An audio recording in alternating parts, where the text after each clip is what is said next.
আজকে প্রশাসনকে আবার গতিশীল করাটা আমাদের চ্যালেঞ্জ।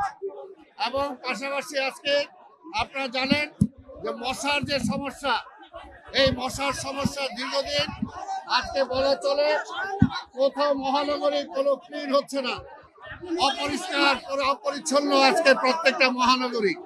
কাজে সেই কারণে এইটা একটা চ্যালেঞ্জ আমাদের মশা। এই সমস্ত সমস্যাগুলো সমাধান করার জন্য আমরা মেয়ররা শপথ নিয়েছি।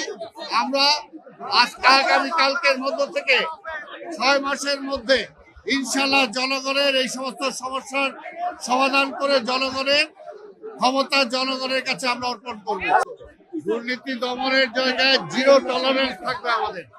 সেই জায়গায় আমরা অবশ্যই চেষ্টা করব, যদি কোথাও কোনো দুর্নীতি হয়ে থাকে তাহলে সেগুলো সরকারের যথাযথ পদক্ষেপ গ্রহণ করবে, সেটা অন্তত আমরা বলতে পারি।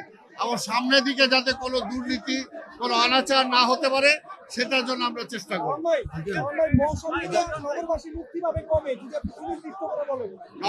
মশা তো আছে, মশা নিয়ন্ত্রণ করার জন্য আমরা চেষ্টা করব।